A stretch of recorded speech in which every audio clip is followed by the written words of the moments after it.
கட்சி என்ன நோக்கத்துக்காக பயணிக்குது? அதுவும் கிடையாது. நேத்து வந்த விஜயை பார்த்து பயப்படுகிறீர்கள். யாரையும் நீங்க விமர்சிக்காதீங்கன்றீங்க. ஏன் விமர்சிக்க கூடாது? நீங்க யோசிச்சு பாருங்க. அதிமுக எவ்வளவு பெரிய கம்பீரமாக நின்ற இயக்கம்.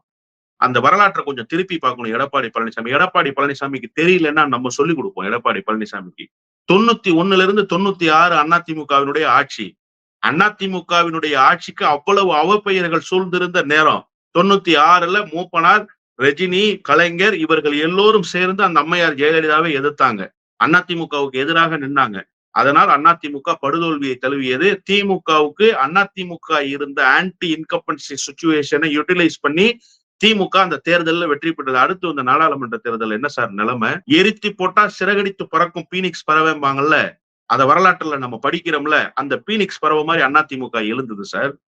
எழுந்து நின்று நாடாளுமன்ற தேர்தலில் வாகை சூடியது. வாகை சூடியது மட்டுமல்ல, அன்னைக்கு தேசிய ஜனநாயக கூட்டணியினுடைய ஆரக்கால்களை அசைத்து பார்த்தவர் அந்த அம்மையார் ஜெயலலிதா.